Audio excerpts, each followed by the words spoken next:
As operações militares modernas costumam projetar uma imagem quase cinematográfica.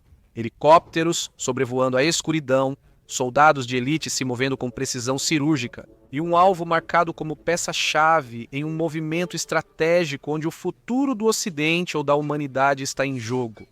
No entanto, por trás da superfície épica desses relatos vertiginosos, escondem-se anos de trabalho silencioso. Os serviços de inteligência analisam dados quase infinitos, surgem dúvidas e são tomadas decisões políticas que nem sempre são tão claras quanto nos filmes de ação. Quer nos fazer acreditar? É nessa tênue linha entre mito e realidade que se encontra a história da operação que mudou o curso da chamada guerra contra o terrorismo.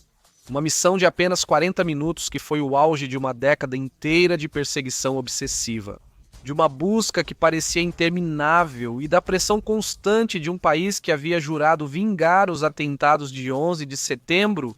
Na noite de 1º de maio de 2011, 25 soldados de elite do CIA, Air and Land Team 6, embarcaram na missão mais importante de suas vidas. A partir de uma base em Jalalabad, Afeganistão, seus helicópteros Black Hawk decolaram com um destino claro, uma residência murada em Abbottabad, Paquistão. Lá, segundo as últimas peças do quebra-cabeça de inteligência, estava o homem mais procurado do mundo. Enquanto isso, a milhares de quilômetros de distância, na Casa Branca, o presidente Barack Obama e sua equipe de segurança nacional aguardavam na sala de situação. Eles observavam em silêncio enquanto ocorria uma das operações mais arriscadas e secretas da era moderna. Mas não vamos nos adiantar. Era o dia em que Osama Bin Laden, apontado como o cérebro do ataque às Torres Gêmeas e símbolo da impunidade durante uma década, havia sido descoberto. Um dia que marcaria a história. Era 2 de maio de 2011, o dia em que mataram Osama Bin Laden. Antes de prosseguir, é importante destacar que a ordem dos fatos segue o relato oficial. Em seguida, apontaremos inconsistências desse relato e vocês tirarão suas próprias conclusões. Se quiserem saber mais sobre teorias da conspiração, assistam ao especial que será lançado no meu canal principal. Se esse tema interessa a vocês, podem comentar escrevendo fatos históricos nos comentários. Sem mais, inscreva-se e vamos começar.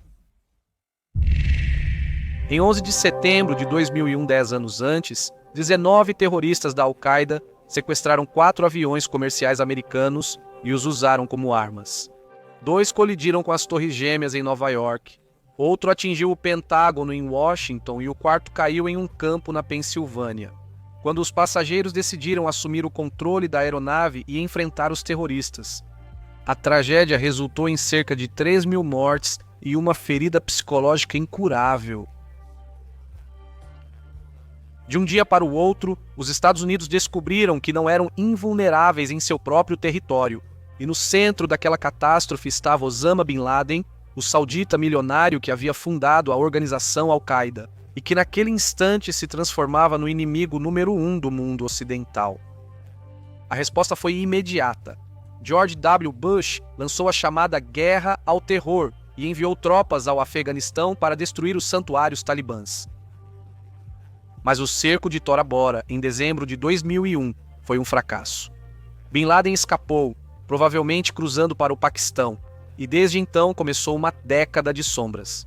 Rumores e vídeos esporádicos confirmavam que ele continuava vivo e no comando das operações da organização. Tinha começado uma caçada internacional tão desesperada quanto frustrante. Os Estados Unidos ofereceram 25 milhões de dólares de recompensa por informações. A CIA mobilizou recursos humanos e tecnológicos sem precedentes. No entanto, o fantasma do líder terrorista parecia desaparecer entre as montanhas, protegido por redes tribais e fronteiras porosas. Cada ano que passava sem capturá-lo era um doloroso lembrete da impotência americana, mas seria uma espera que chegaria ao fim com uma jogada arriscada e definitiva. A peça-chave apareceu em 2007, quando os serviços de inteligência conseguiram confirmar a existência de Abu Ahmed al-Kuwaiti, um mensageiro de confiança de Bin Laden. Seu nome já havia surgido em interrogatórios feitos na prisão de Guantánamo, mas localizá-lo tinha sido uma corrida lenta que consumiu anos. Finalmente, o rastreamento marcou um ponto no mapa. um complexo murado na cidade de Abbottabad, a cerca de 100 quilômetros de Islamabad. O que os analistas da CIA viram? Chamaram de mansão de 3 andares, avaliada em $1 milhão, cercada por muros de até 5 metros encimados por arame farpado. Sem telefone, internet, televisão a cabo e com o lixo sempre queimado em vez de ir para a rua. Era uma fortaleza moderna no meio de um bairro modesto. O lugar parecia ter sido projetado para servir de refúgio para alguém de alto perfil. As observações por satélite, apoiadas pela vigilância terrestre, revelaram que havia mais de 20 pessoas lá, um número suspeito para uma residência particular. Entre eles, havia um homem que os agentes apelidaram de O Passeador, um indivíduo que nunca saía do complexo, exceto para caminhar dentro do pátio. Em agosto de 2010, a CIA informou a Barack Obama sobre a real possibilidade de Bin Laden estar lá. Não havia certezas absolutas, mas os indícios eram consistentes demais para serem ignorados. Por meses, o presidente e sua equipe de segurança nacional discutiram o que fazer. A opção mais simples era um ataque aéreo com mísseis, mas isso significaria um número difícil de determinar de vítimas civis e impediria confirmar se o alvo havia sido eliminado ou não. A outra opção era mais ousada. Um assalto com forças especiais significava entrar em território paquistanês sem autorização, violando a soberania de um país aliado e enfrentando uma possível resposta militar imediata. As chances de sucesso também eram incertas. Analistas da CIA estimavam entre 40% e 70% de certeza de que o saudita estava em Abbottabad. Robert Gay, secretário de Defesa, recomendava cautela. A operação poderia terminar em um desastre diplomático e militar comparável ao fiasco da invasão da Baía dos Porcos Mesmo assim, a pressão era enorme. Barack Obama presidiu 5 reuniões com o Conselho de Segurança Nacional entre março e abril de 2011. Finalmente, em 29 de abril, ele tomou a decisão mais arriscada de seu mandato. Autorizou a Operação Lança de Netuno. Os escolhidos foram 25 membros do Sea, Air and Land Team, 6 a unidade de operações especiais mais temida e treinada do mundo. Durante semanas, eles treinaram em um complexo em uma base secreta dos Estados Unidos da América, réplica exata da residência suspeita de Abbottabad. Ensaiaram todos os ângulos, acessos e situações possíveis. Eles estudaram onde Bin Laden poderia estar, como acessar os andares, neutralizar resistências e evacuar o grupo se algo desse errado.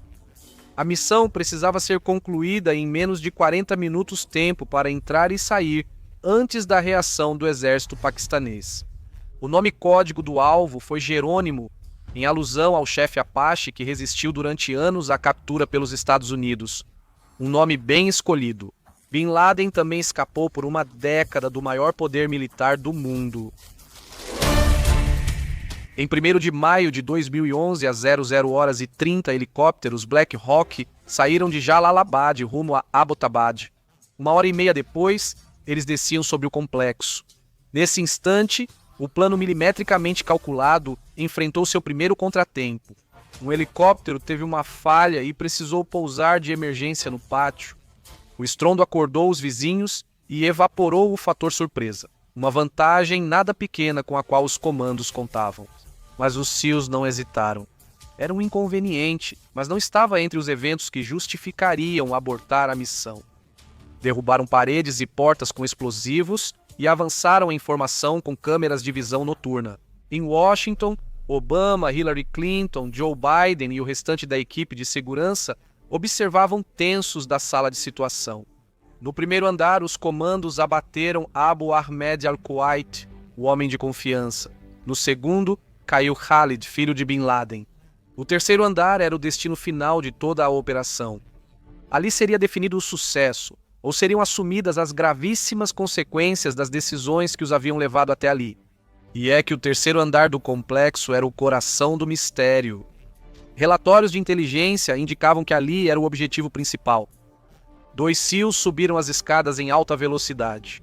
Um deles era Robert O'Neill, que anos depois revelaria publicamente ter sido o autor dos disparos fatais. No quarto, a cena era um caos vertiginoso. Bin Laden não estava sozinho. Ele estava com uma de suas esposas, que tentou se interpor entre o comando e o marido num gesto desesperado para ganhar tempo, mas não adiantou de nada. O Neil havia ensaiado esse momento 1000 vezes e mirou na cabeça do alvo. Ele atirou 2 vezes e o homem de quase 2 metros que manteve os Estados Unidos em xeque caiu. O Neil deu 2 passos à frente e, como dizia o protocolo, fez um terceiro disparo para confirmar a morte. Era 1h15 horário local. A transmissão chegou à Casa Branca com uma frase concisa, mas histórica: Jerônimo Escher. Umas siglas que significavam inimigo morto em ação. Depois de quase uma década de caçada, o homem que havia provocado o maior ataque terrorista da história em solo americano estava morto. Mas a operação não tinha terminado ainda. A equipe precisava assegurar a área, coletar provas e evacuar o mais rápido possível. Enquanto alguns SEALs revistavam os cômodos, outros recolhiam materiais de valor estratégico, discos rígidos, computadores, telefones e dispositivos de armazenamento. Em poucos minutos, reuniram muitas informações que, ao serem analisadas, se tornariam uma mina de ouro sobre as redes da Al-Qaeda. Antes de se retirarem, os americanos tiveram que resolver seu primeiro problema: o helicóptero avariado no pátio. Eles não podiam deixá-lo ali do jeito que estava. A aeronave estava equipada com tecnologia de furtividade de última geração. Na verdade, era uma tecnologia classificada. Então os comandos decidiram explodi-lo com explosivos. A unidade decolou de Abbottabad nos outros helicópteros. Tinham se passado apenas 40 minutos desde o pouso no pátio da fortaleza. Mas o mundo estava prestes a mudar, só que ainda não sabia disso. O corpo de Bin Laden foi levado ao Afeganistão, onde especialistas forenses fizeram testes de DNA para confirmar sua identidade. Sem dúvidas, as amostras foram comparadas ao tecido cerebral de uma irmã falecida do líder da Al-Qaeda, preservado nos Estados Unidos. O resultado foi conclusivo. O morto era de fato Osama Bin Laden. O passo seguinte foi algo que muitos considerariam inesperado. O cadáver foi levado ao porta-aviões United States Ship Carl Vinson, no Mar Arábico, para realizar um funeral islâmico em alto mar. O corpo foi lavado pelo rito muçulmano, enrolado em um lençol branco e jogado ao oceano. Todo o processo foi concluído em menos de 24 horas, cumprindo assim a tradição islâmica de sepultamento imediato. A decisão de lançar o corpo ao mar buscava evitar que qualquer túmulo físico se tornasse um local de peregrinação ou símbolo para os extremistas. Essa decisão, com uma intenção concreta, acabou sendo um ponto de virada que abriu as portas para uma onda de especulações e teorias da conspiração. Sem um corpo que fosse exibido publicamente, muitos se permitiram duvidar de que toda a operação realmente tivesse existido, ou em todo caso que quem caiu em Abbottabad fosse realmente o líder terrorista. Dizer que Osama Bin Laden ainda estava vivo era um passo. E ainda há grupos que, hoje em dia, continuam afirmando que a grande vitória dos Estados Unidos nunca aconteceu. Antes que esse efeito ocorresse, era preciso fazer o anúncio. Em Washington, a tensão acumulada durante a operação se transformou em uma corrida para administrar a notícia. Não era para menos. A história acabava de marcar um novo marco. Em 1º de maio de 2011, às 23h35, Barack Obama apareceu na televisão nacional para fazer o anúncio. Com tom solene, declarou sob sua direção: os Estados Unidos haviam realizado uma operação contra um complexo no Paquistão e que Osama Bin Laden havia morrido no tiroteio. Destacou que nenhum americano se feriu e que danos a civis foram minimizados ao máximo. As imagens das celebrações logo deram a volta ao mundo. Milhares se reuniram em frente à Casa Branca, na Times Square e na Zona Zero de Nova York. A multidão agitava bandeiras, cantava o hino nacional e gritava palavras de ordem patrióticas. Para muitos, esse anúncio simbolizou o tão aguardado encerramento da ferida aberta em 11 de setembro. Os aliados ocidentais parabenizaram os Estados Unidos, enquanto do lado muçulmano as reações foram diversas, desde a condenação à operação unilateral até a resignação diante de um desfecho inevitável. Mas passada a euforia, as sombras da dúvida começaram a avançar. Nos dias seguintes, o relato oficial começou a mostrar fissuras. A Casa Branca disse inicialmente que Bin Laden usou a esposa como escudo humano mas depois corrigiu, afirmando que ela só tentou protegê-lo. Disseram que ele estava armado, mas depois admitiram que não estava quando morreu, mesmo com rifle e pistola ao alcance das mãos. Embora a sensação geral fosse de triunfo, a reputação dos Estados Unidos trazia questionamentos históricos sobre a transparência de suas ações. Essas mudanças na narrativa oficial alimentaram teorias críticas porque não tentaram capturá-lo vivo. Era realmente necessário matá-lo naquele momento? A administração respondeu que a resistência potencial de Bin Laden justificava a ação letal, mas a discussão em 2015, o jornalista Seymour Hersh agitou ainda mais o debate ao publicar que a versão oficial era uma mentira absoluta. Segundo sua investigação, o Paquistão mantinha Bin Laden detido desde 2006 e o entregou aos Estados Unidos da América em um pacto secreto. A operação tinha sido uma encenação. Washington negou categoricamente essas afirmações, mas a suspeita permaneceu no ar. Uma teoria sugere que Bin Laden foi agente da CIA na guerra contra a União Soviética, com apoio dos Estados Unidos da América e da inteligência do Paquistão. Segundo essa ideia, o líder da Al-Qaeda construiu seu perfil como inimigo público, uma criação estratégica. E quando cumpriu sua função, a operação de 2011 foi simplesmente uma maneira elegante de deixá-lo se aposentar, em vez de eliminá-lo. Essa visão difusa foi impulsionada, entre outros, pelo regime iraniano. Na versão oficial, afirma que Bin Laden nunca esteve no complexo de Abbottabad. Moradores disseram nunca ter visto árabes no bairro e duvidaram que o suposto terrorista estivesse lá. Segundo essa versão, o local foi simplesmente uma isca escolhida para dar legitimidade a uma incursão secreta americana no Paquistão. Versões sugerem que Bin Laden morreu anos antes e sua imagem foi usada para justificar operações políticas posteriores. Uma das derivações disso é a mais difundida. A convicção que muitos têm de que Osama Bin Laden, na verdade, faleceu por uma doença crônica, como insuficiência renal ou hepatite. Em 2001, logo após o 11 de setembro, foi enterrado secretamente numa área remota entre Afeganistão e Paquistão. Defensores dessa versão afirmam que a operação de 2011 foi uma encenação para encerrar capítulos incômodos e justificar massacres e ambições. Outra sugestão polêmica afirma que o homem morto pelos comandos em Abbottabad não era Osama Bin Laden, mas um sósia. A teoria, divulgada por seguidores do QAnon, diz que uma confusão ou troca proposital levou as forças americanas a eliminarem uma pessoa sem ligação com o caso, enquanto o verdadeiro Bin Laden permanece vivo e escondido. Cada teoria tem seu ponto sedutor, seu grão de probabilidade que explicaria algo do que a versão oficial. Então, em um panorama dessas características, quem diz a verdade? Para os Estados Unidos, a operação foi um triunfo.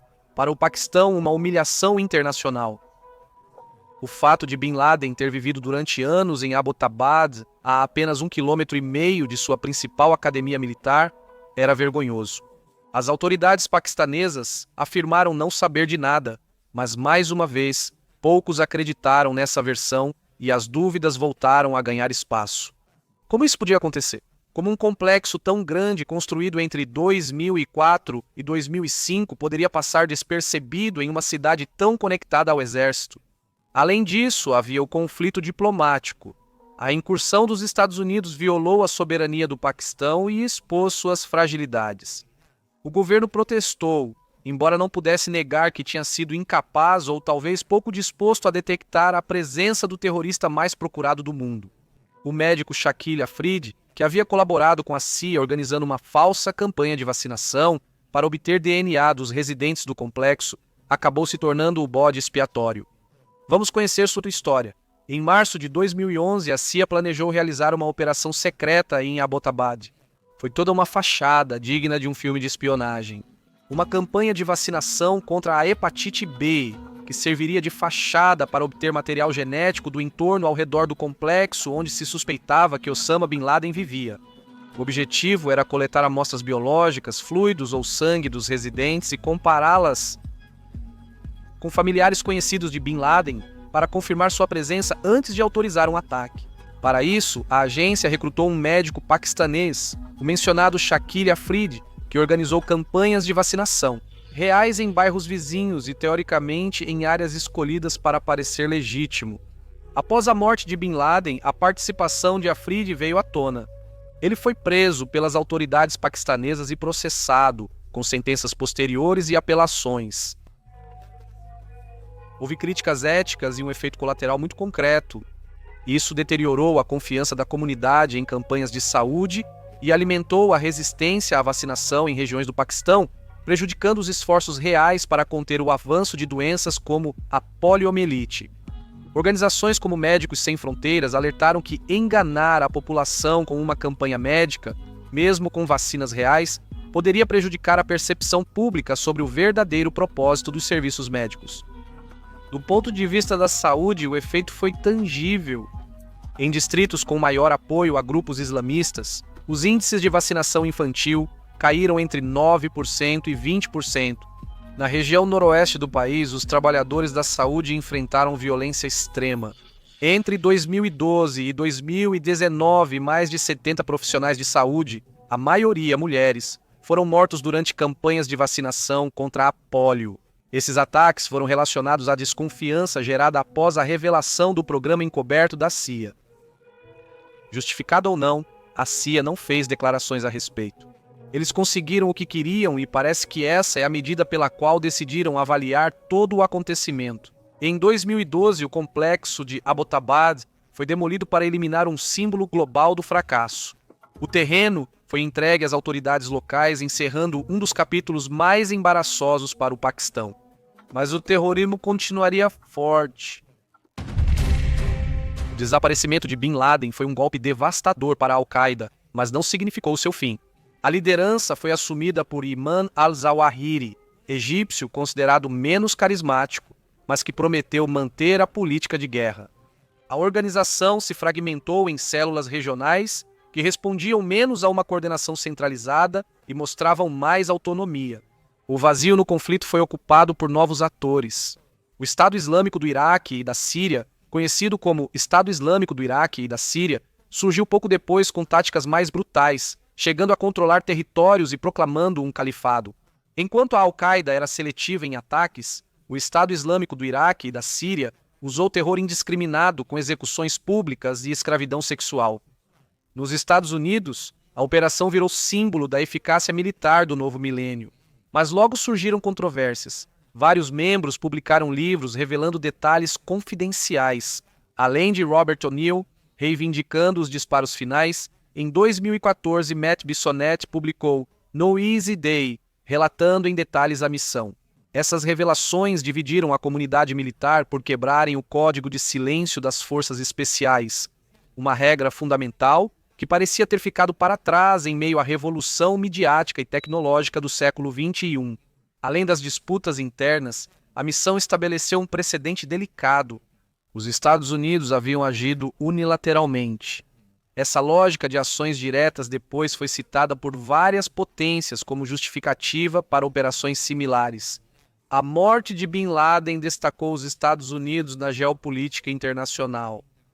Mas logo ficou evidente que eliminar o líder de um braço armado é muito diferente de apagar uma ideologia ou as condições que a alimentam.